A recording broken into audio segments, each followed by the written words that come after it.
नमस्ते साथियों, मैं रेणुका बालपांडे आपके लिए लाई हूँ कुछ खास खबरें। नमस्कार, स्वागत है आपका न्यूज हेडलाइंस में। वक्त हो चुका है दिन भर की बड़ी खबरों का। आइए एक नजर डाल लेते हैं दिन भर की बड़ी खबरों पर फटाफट अंदाज में। भाजपा को लगा एक और तगड़ा झटका, कांग्रेस ने लहराया जीत का परचम। भाजपा का 35 साल बाद नहीं खिला कमल, भाजपाइयों में मचा हड़कंप। आपको बता दें, झारखंड में कांग्रेस पार्टी और उनके सहयोगी दल को बड़ी कामयाबी मिली है। 35 साल बाद भाजपा का कमल मुरझा गया है। 35 साल बाद झारखंड में कांग्रेस ने अपनी छाप छोड़ दी है। साथ ही स्थानीय नेता भी अभी से लोकसभा चुनाव की तैयारियों में जुट गए हैं। आपको बता दें कि झारखंड के 1127 नगरीय निकाय चुनाव में कांग्रेस पार्टी गठबंधन ने क्लीन स्वीप किया है। भारतीय जनता पार्टी के खाते में एक भी वार्ड नहीं गया है। कांग्रेस पार्टी ने 367 वार्डों के ऊपर और झारखंड मुक्ति मोर्चा ने 690 वार्डों पर जीत का परचम लहराया है। आपको बता दें, ये चुनाव बैलेट पेपर से हुआ था और बैलेट पेपर से हुए चुनाव में बीजेपी एक भी वार्ड जीतने में कामयाब नहीं हो सकी। यहाँ तक कि भारतीय जनता पार्टी की 95 वार्डों पर जमानत तक जब्त हो गई।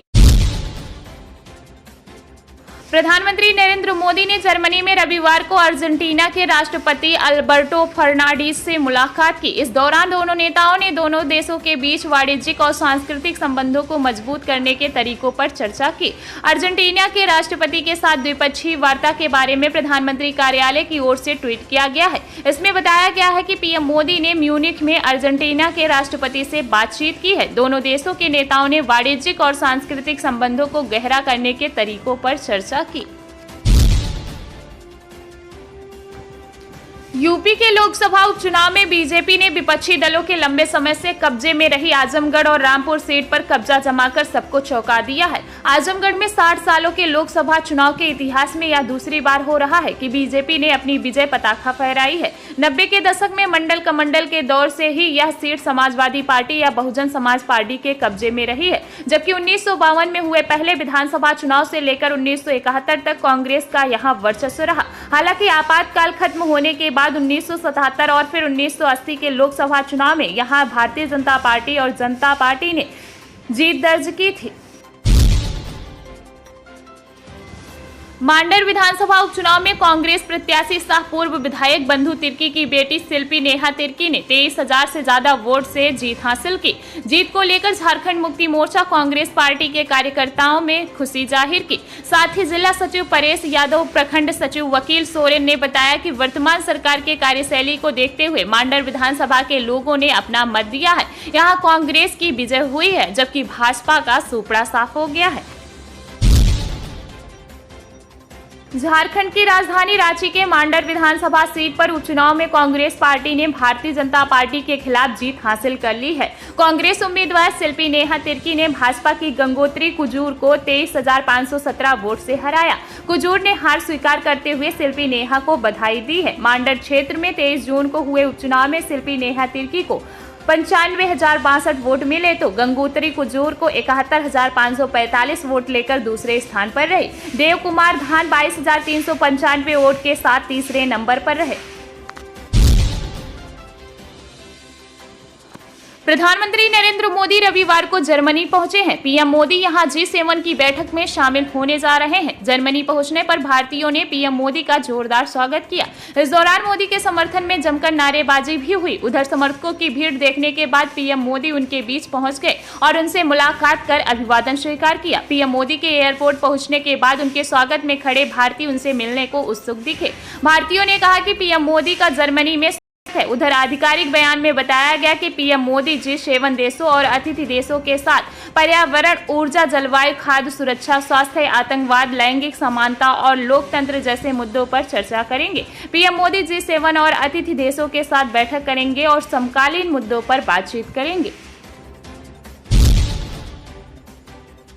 देश के कई हिस्सों में बारिश का दौर शुरू होने वाला है। मौसम विभाग की ओर से जारी बयान में कहा गया है कि एक पश्चिमी विक्षोभ उत्तर भारत में हवा के ऊपरी भाग में एक ट्रफ के रूप में बन रहा है। यही नहीं, दक्षिणी गुजरात से केरल तक एक अपतटीय ट्रफ लाइन मौजूद है। अरब सागर के महाराष्ट्र तट पर भी एक दबाव बना हुआ है। इससे अगले 5 दिनों के दौरान देश के पश्चिमी तटों पर भारी बारिश की संभावना है।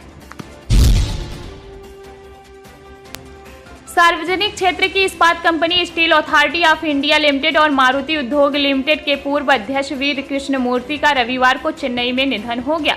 वह 97 वर्ष के थे। सेल के एक बयान के अनुसार कृष्णमूर्ति के एक पूर्व सहकर्मी ने बताया कि उनका चेन्नई में उनके घर में निधन हो गया।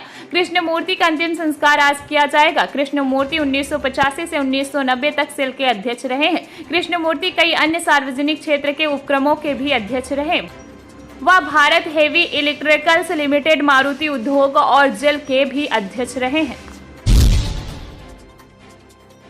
मुख्यमंत्री योगी आदित्यनाथ ने रामपुर और आजमगढ़ लोकसभा उपचुनाव में मिली जीत को 2024 में होने वाले आम चुनाव के लिए जनता का संदेश बताया है। सीएम योगी ने कहा कि यह जीत भाजपा की नीतियों और पीएम मोदी के लिए लोगों के विश्वास का परिणाम है। दोनों सीटों पर रिजल्ट घोषित होने के बाद प्रेस कॉन्फ्रेंस करते हुए सीएम योगी ने बिना नाम लिए अखिलेश यादव और समाजवादी पार्टी पर भी हमला बोला। सीएम योगी ने कहा कि प्रदेश की जनता ने दम्भी, नकारात्मक सोच रखने वालों और परिवारवादी ताकतों को स्पष्ट संदेश दिया है। जनता अब परिवारवादियों, जातिवादियों और पेशेवर माफियाओं को प्रश्रय देने वाले राजनीतिक दलों को स्वीकार करने वाली नहीं है। सीएम योगी ने कहा कि पीएम मोदी ने नेतृत्व में भाजपा का सबका साथ सबका विकास करते हुए सबके विश्वास को अर्जित किया है। यह जनादेश उसी विश्वास का परिणाम है। हिमाचल प्रदेश में आज कांग्रेस पार्टी सत्याग्रह करेगी। मोदी सरकार की सेना में अग्निपथ भर्ती योजना के विरोध में कांग्रेस 10 बजे से दोपहर 1 राज्य के सभी 72 ब्लॉक शांतिपूर्वक सत्याग्रह का रोष जाहिर कर इस भर्ती योजना को वापस लेने की मांग करेगी। प्रदेश कांग्रेस अध्यक्ष प्रतिभा सिंह ने देश प्रदेश में सेना के अग्निवीर भर्ती पर बढ़ते युवाओं के रोष पर चिंता प्रकट करते हुए कहा कि सरकार को इसे अपनी प्रतिष्ठा का प्रश्न नहीं बनाना चाहिए। यूपी में 2 लोकसभा सीटों पर हार मिलने के बाद सपा अध्यक्ष अखिलेश यादव ने कहा कि आजमगढ़ और रामपुर संसदीय उपचुनाव में भाजपा सरकार ने सत्ता का खुलकर दुरुपयोग किया। उसने छल बल से जनमत को प्रभावित करने का षड्यंत्र किया है।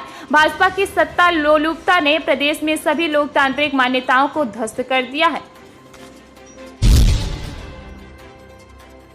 संयुक्त विपक्ष के राष्ट्रपति उम्मीदवार यशवंत सिन्हा आज यानी कि 27 जून को अपना नामांकन दाखिल करेंगे। मीडिया रिपोर्ट्स के मुताबिक यशवंत सिन्हा के नामांकन में विपक्ष के कई बड़े नेता शामिल होंगे।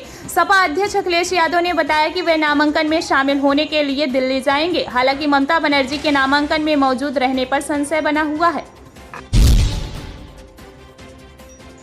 पीएम मोदी G7 के 48वें शिखर सम्मेलन में शामिल होने के लिए शनिवार देर रात जर्मनी रवाना हुए। इस दौरान वायुसेना के अधिकारी एयरपोर्ट पर मौजूद रहे। पीएम मोदी 26-27 जून को जर्मनी में रहेंगे। यहां वो दोनों दिन शिखर सम्मेलन में शामिल होंगे। इसके अलावा प्रधानमंत्री जर्मन प्रेसिडेंसी के तहत G7 शिखर सम्मेलन के लिए जर्मनी के चांसलर ओलाफ स्कोल्ज के नियंत्रण पर उनके आवास का दौरा करेंगे। पीएम का कहना है कि जर्मनी के चांसलर से मिलकर खुशी होगी। खास बात यह है कि जिस होटल में सम्मेलन होने वाला है उसमें एयर कंडीशनर नहीं है। पैलेस में इको फ्रेंडली कूलिंग सिस्टम है, जहां 8 डिग्री सेल्सियस तापमान मेंटेन किया जाता है। ऐसी ही ताज़ा खबरें देखते रहने के लिए हमारे gift news and media channel को लाइक, कमेंट, शेयर व सब्सक्राइब करना ना भूलें।